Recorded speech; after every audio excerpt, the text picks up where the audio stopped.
उत्तराखंड में बेरोजगारी का आलम क्या है ये सभी भलीभांति जानते हैं, लेकिन इस बेरोजगारी आलम के बीच किस प्रकार से आउटसोर्स कंपनियां खुली छूट और खुली लूट कर रही हैं, आप ये देखिएगा। इसका एक क्लासिक एग्जांपल मैं आपको देता हूं। एक कंपनी है इंडक्टस, इसने 361 वैकेंसीज निकाली हैं और ये उत्तराखंड ग्रामीण जो विकास है उसको मद्देनजर रखते हुए इसमें वैकेंसीज निकाली। अभी आप ये सोचिएगा 361 पद अगर ये निकाली गई हैं तो उसमें कम से कम मेरा मानना है कि 5000 आवेदन तो आए ही होंगे। पर से फीस चार्ज की गई 350 रुपए। अब आप ये खुद ही सोचिएगा 350 रुपए ये चार्ज किया गया उस कंपनी को जो आउटसोर्स की गई है, और ये कंपनी बताने को तैयार नहीं है कि कितने आवेदन उसके पास आए, इन आवेदनों की जो क्राइटेरिया था वो क्या था। और जब ये वैकेंसी निकाली गई, आप ये जो स्क्रीन पर आप देख रहे होंगे कि अलग अलग वैकेंसीज इसमें है, जिसमें डिस्ट्रिक्ट प्रोजेक्ट मैनेजर है, असिस्टेंट मैनेजर है, और इस प्रकार से अलग अलग इसमें भर्तियां। लेकिन भर्तियों में किसने आवेदन किया, इसका क्राइटेरिया क्या था, इसमें किनको लिया जाएगा, किसको नहीं लिया जाएगा, इसका प्रोसेस आगे क्या होगा, इसका इंटरव्यू होगा, या किस प्रकार से जो इन्होंने आवेदन किया है वो कैसे इसमें सेलेक्ट हो पाएंगे, इस कंपनी ने इसमें कुछ नहीं बताया। केवल आप ये देखिएगा जो स्क्रीन पर आपको नजर आ रहे होंगे, जो जितने भी आवेदक थे उन्होंने आवेदन किया और 350 रुपए पर हेड इस कंपनी ने उनसे चार्ज लिया। पर अब सवाल यह बैठता है कि उत्तराखंड में तकरीबन 2-3 दर्जन से ज्यादा ऐसी कंपनियां हैं जो सरकारी विभागों में अपनी सेवाएं देती है। आपने देखा भी होगा कई बार कि किस प्रकार से कंपनियां उनका शोषण करती है। जब सरकारी विभाग में इनको निकाल के बाहर कर देते हैं तो उसके बाद ये आउटसोर्स कंपनी अपना हाथ खड़ा कर देती। जब सरकारी जो विभाग है, जो ये आउटसोर्स कर्मचारी रखते हैं, इनको टाइम से तनख्वाह नहीं देती है, तब भी ये आउटसोर्स कंपनियां अपने हाथ खड़े कर देती। अब समझने वाली बात यह है कि हमारे पास उपनल है, उसके बाद हमारे पास जो पीआरडी है, आखिर जो हमारी खुद की आउटसोर्स एजेंसी है उनको यह काम क्यों नहीं दिया जाता? क्या यह आपदा में एक अवसर है? क्योंकि सबको पता है कि उत्तराखंड में बेरोजगारी का क्या कुछ आलम है। उसके बाद भी हर बेरोजगार से फॉर्म के नाम पर 350 रुपए तो कहीं 500 रुपए ले लिए जाते हैं। अब आप ये खुद सोचिएगा कि उत्तराखंड में किस प्रकार से इस बेरोजगारी को आपदा में अवसर में ये प्राइवेट कंपनियां, ये आउटसोर्स कंपनियां इसको बदल रही हैं, और किस प्रकार से उत्तराखंड के ही लोगों का ये शोषण कर रही। एक लड़की ने भी इसमें आवेदन किया है, और जब उन्होंने इस आउटसोर्स कंपनी से बात करी कि भाई हमने आपको 350 रुपए दिए हैं, आखिर ये 350 रुपए क्या हमें रिफंडेबल होंगे कि नहीं होंगे, तो देखिएगा आउटसोर्स कंपनी की तरफ से क्या कुछ जवाब आता है।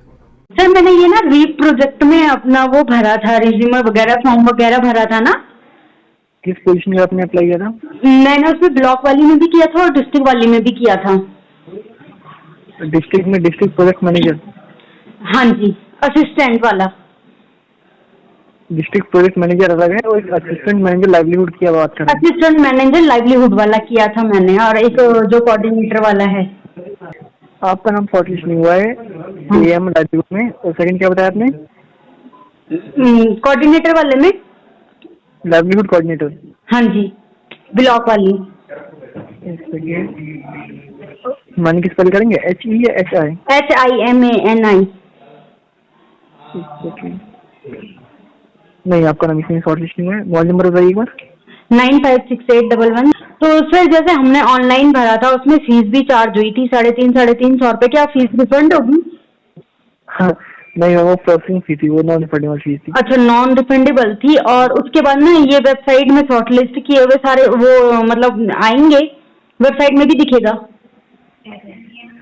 वेबसाइट में अभी पब्लिश नहीं करेंगे, एक बार पूरा प्रोसेस हो जाए ना डिप्लॉयमेंट का, उसके बाद पब्लिश करेंगे। मतलब ज्वाइनिंग के बाद पब्लिश होगा, ज्वाइनिंग से पहले पब्लिश नहीं होगा? कि शॉर्टलिस्ट के मतलब क्या क्वालिफिकेशन रही, क्या एक्सपीरियंस रहा, और किस कारण से मतलब ज्वाइनिंग मिली है, कहाँ किसको मिली है, और कितने आवेदन हुए? बता देता हूँ कि जो सिलेक्शन टोटल मतलब टोटल पूरे उत्तराखंड के कितने आवेदन आए थे, ये सारी चीजें जानकारी नहीं मिलेंगी, मतलब ट्रांसपेरेंसी नहीं रहेगी इस बारे में। मांग रहे हैं जी आप तो सारी इंटरनल इन्फॉर्मेशन मांग रहे हैं। इंटरनल इन्फॉर्मेशन एज अ मतलब मैंने ज्वाइनिंग के लिए अपना पैसा खर्च करके अप्लाई किया था, और जब मुझे लगा होगा कि शायद मैं डिजर्विंग हूँ, लक हो सकता है कंपटीशन में, तभी मैंने पार्टिसिपेंट किया होगा। अगर मुझे जानकारी ही नहीं होगी तो फिर मैं तो ऐसे ही रह जाऊंगी ना, ऐसी हम कहीं भी पोस्टें भरते रहेंगे, पैसे खर्च करते रहेंगे, हमेशा यही होगा, हमें पता ही नहीं चलेगा। सुनिए, तो पहले आपको जानकारी दी जाएगी, मैं बताता हूँ सिलेक्शन प्रोसेस कैसे। नहीं तो जानकारी कब दी जाएंगी? जब सारी ज्वाइनिंग हो जाएंगी, जब सारी जगह। मैं आपको अभी इंफॉर्मेशन दे रहा हूँ, अब बताइए। जी अब चलेगा? हाँ, आप मेरे को मेल पे भेज सकते हैं कि टोटल आवेदनों में से इतने लोग चयनित हुए हैं, या जहाँ के लिए गढ़वाल में इतने प्रोसेस कंप्लीट हो जाएगा। प्रोसेस कंप्लीट के बाद, यानी कि ज्वाइनिंग हो जाने के बाद से। अगर आपको ऐसा लगता है तो आप RTI फाइल कर दीजिएगा। ठीक है। RTI आपका ऑफिस कहाँ पे है? देहरादून में है ऑफिस? देहरादून में भी है ऑफिस, और अभी मैं नोएडा ऑफिस से बात कर रहा हूँ, हेड ऑफिस। अच्छा सर, आप मुझे देहरादून के ऑफिस का एड्रेस दे सकते हैं पूरा? देहरादून का ऑफिस अभी फाइनल नहीं हुआ है। फाइनल नहीं हुआ है? एड्रेस नहीं है। और दिल्ली में? मेरे पास एड्रेस नहीं है। दिल्ली में? दिल्ली में आप हमारी वेबसाइट पे जा सकते हैं, वहाँ पर एड्रेस नहीं है। नहीं, वेबसाइट में तो कुछ दिख ही नहीं रहा है। वेबसाइट में तो केवल फॉर्म फिलिंग का और हमारी जो प्रोफाइल थी जहाँ आवेदन किया था वही दिख रहा है, और तो कोई भी नोटिफिकेशन नहीं है। मैं अभी वेबसाइट ओपन करता हूँ। जी ठीक है जी। यहाँ पर देखिए साफ एड्रेस गिवन है वेबसाइट में नीचे, कॉर्पोरेट ऑफिस। एक सेकंड, आप मुझे वेबसाइट का नाम बता दें। इंडक्शन करके ही था ना? इंडक्टर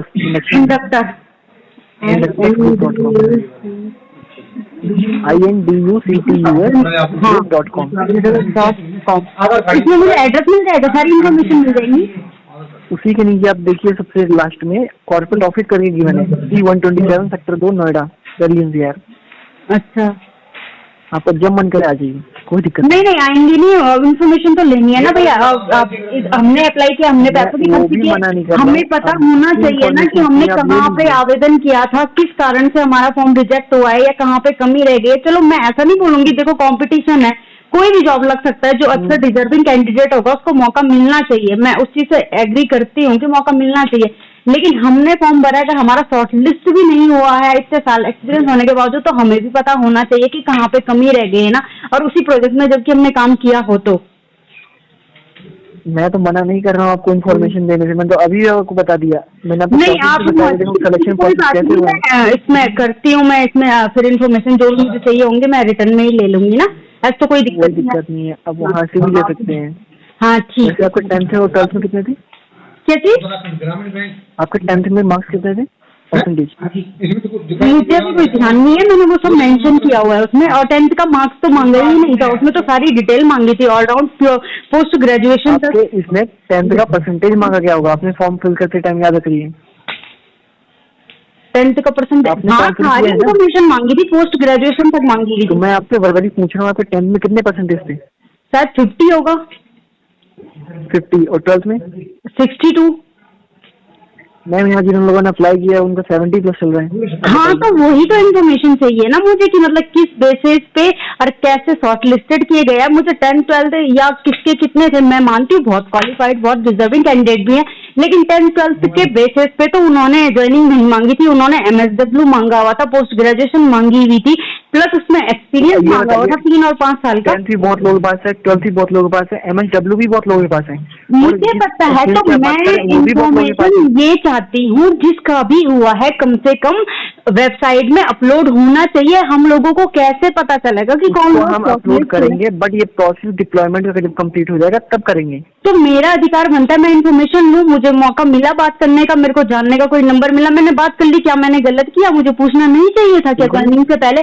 मुझे पता चलता है कि कई लोगों को मेल के माध्यम से गया, क्या बाई पोस्ट नहीं आता है कि अगर हमारा सिलेक्शन नहीं होता है, कहीं हम भरते हैं तो बकायदा हमें बाई पोस्ट आता है कि आपका यहाँ पे एलिजिबल नहीं थे इसलिए आपका चयन नहीं हुआ है, आप शॉर्ट लिस्टेड नहीं है, मेल भी आती है। यहाँ पर सिर्फ अभी उनको अप्लाई कर उनको मेल किया गया है जो कैंडिडेट। पर मेल तो सबको ही आती है ना, जिस बंदे ने पैसे जमा किए होंगे, फीस दी होगी, उन सबको मेल आती है कि इन कारणों से भाई ये कारण थे, आप इस मेरिट लिस्ट में इस वजह से नहीं आए हैं, और हम वो जो भी है, जो भी आपका प्रोसेस होगा, जो भी आपकी भाषा होगी, आप उसमें बोलेंगे कि आप शॉर्ट लिस्टेड नहीं है। तब किया जाता है जब कैंडिडेट क्या है लिमिटेड हो, जहाँ पर कैंडिडेट की नंबर तो वही मैं जानना चाह रही हूँ कि अनलिमिटेड कैंडिडेट थे, अनलिमिटेड कैंडिडेट को आपने 350 रुपीज कुछ पर पोस्ट के लिए फीस चार्ज किया। अनलिमिटेड कैंडिडेट होने के बावजूद आपने वेबसाइट में शॉर्ट लिस्ट करके लोगों को मेल भेजी है, लेकिन वेबसाइट में शॉर्ट लिस्ट नहीं किया है। हम अवेयर नहीं थे इसके बारे में, हमको जानकारी नहीं है, हमें क्यों नहीं आई मेल, किस लिए नहीं आए, हम क्यों वेट करते रहे, इसलिए मैंने डायरेक्ट आपसे पूछ लिया। वहाँ पर कहाँ लिखा गया था कि जो बंदे शॉर्ट नहीं होंगे उनको भी मेल जाएगा? मेल आया नहीं आया, आप कह रहे ना अनलिमिटेड बंदे थे, आप मेल नहीं कर सकते, ठीक है, मैं एग्री करती हूँ आपकी बात से, नहीं कर सकते, पॉसिबल नहीं है, लेकिन वेबसाइट में तो डाला जा सकता है ना। वेबसाइट में तब डालेंगे ना जब एक बार कंफर्म हो जाए कि हाँ यही कैंडिडेट्स हैं। तो आपने तो मेरे को जो इन्फॉर्मेशन पता चली थी उससे ये पता चला था कि जिनकी ज्वाइनिंग हुई है उनको मेल आ चुकी है, डिस्ट्रिक्ट लेवल का भी क्लियर हो चुका है और ब्लॉक लेवल का भी मतलब मेल जा चुकी है एम्प्लॉय के लिए। करेक्ट, ठीक है, तो फिर वेबसाइट में क्यों नहीं आए? मेल आप भेज सकते हैं उनको पर्टिकुलर ज्वाइनिंग के लिए, लेकिन आप वेबसाइट में अपलोड नहीं कर सकते हैं। आप मुझे ये बताइए, लाइवलीहुड कोऑर्डिनेटर का फाइनल हो गया, ठीक है, यहाँ पर हम बंदों को भेज दिया लेटर, कुछ बंदे नहीं करेंगे तो वहाँ पर नंबर ऑफ कैंडिडेट नहीं करेंगे तो वो अलग चीज है, वो तो आप बाद में हायरिंग निकालेंगे ना दोबारा से, आप दोबारा ज्वाइन नहीं करेंगे। नहीं भैया, ये तो आपने देखो, अगर कोई भी पोस्ट निकलती है उसके लिए लिमिटेड सीट है, लिमिटेड सीटों में अगर चयन हो गया है, जिन लोगों ने भरा है, जिन लोगों का चयन हुआ, दोनों को इन्फॉर्मेशन होनी चाहिए कि हमारा नहीं हुआ, इनका हुआ है, या हमारा हो गया, या इतने लोगों ने भरा था। ठीक है, उसके बाद जब वो पोस्ट से भर जाएंगे, उसमें से कौन ज्वाइन करता है कौन ज्वाइन नहीं करता वो तो बात की बात है। वो जब जिन सीटों में ज्वाइनिंग नहीं होती है बाद में उसके लिए दोबारा से विज्ञप्ति जारी होती है, उनमें से दोबारा विज्ञप्ति जारी होती हैं, और दोबारा विज्ञप्ति अगर नहीं भी आप जारी करते हैं तो जो आपने शॉर्ट लिस्ट में वेटिंग में रखे होंगे, जो जिसके बाद वो डिजर्व करते होंगे, तो तब आप उनको ज्वाइनिंग करवाओगे। चलो जी ठीक है, आपको इन्फॉर्मेशन मिल जाएगी अब, ठीक है ना? ठीक है, कोई बात नहीं, वो तो ठीक है, मैं आपने कहा था ना कि आरटीआई से ले सकते हो, तो मैं आरटीआई से ही इन्फॉर्मेशन ले लूंगी। ठीक है, वो भी कर सकते हैं। अब आपने ये कॉल रिकॉर्डिंग सुनी जिसमें ये महिला और जो कंपनी के कर्मचारी हैं आपस में बात कर रहे हैं, इन्होंने साफ तौर पे बताने से मना कर दिया कि कितने आवेदन उनके पास आए थे, क्या इनकी सेवा शर्त है उस कंपनी के साथ, जो विभाग के साथ इसका एमओयू साइन हुआ है, क्या उसको ये अधिकार है कि 350 रुपये पर कैंडिडेट से लिए जाएं? क्या उनको ये बताने का अधिकार नहीं है कि जो 350 रुपये आप वैकेंसीज के नाम पे ले रहे हैं वो उसका उपयोग कहाँ होगा? क्या वो कंपनी खुद अपने पास उस रुपये को रखेगी या सरकारी खजाने में ये सब जमा हो? क्योंकि ये परसेंटेज भी उन अभ्यर्थियों से लेते हैं जिनका सिलेक्शन हो जाता है, कुछ परसेंटेज पे आउटसोर्स कंपनियां रखती हैं, लेकिन ये देखिएगा कि उसके बाद भी कई कंपनियों में पीएफ तक नहीं काटा जाता। कुल मिलाकर ये उत्तराखंड में इन आउटसोर्स कंपनियों की सरकार को मिली हुई खुली छूट और खुली लूट है। तो सबसे बड़ा सवाल भी इन कंपनियों पर खड़ा होता है कि आखिर सरकार ऐसी आउटसोर्स कंपनियां क्यों रखती है, ऐसी आउटसोर्स कंपनियों की क्यों जरूरत है? हो सकता है कि ये अपने कुछ चाहने वाले इसमें लगा दें, क्योंकि इनकी कोई सेवा शर्त नहीं है, कोई नियमावली इनके लिए नहीं बनी हुई, और नियमावली बनी भी हुई है तो इसके ऊपर कोई ध्यान नहीं देता। तो क्या ये उत्तराखंड के बेरोजगारों के साथ छल नहीं है? यह सवाल आपके लिए छोड़े मैं चलता हूं। तो आज के लिए इतना ही। आप देख रहे थे आपका अपना प्रवचन डिजिटल।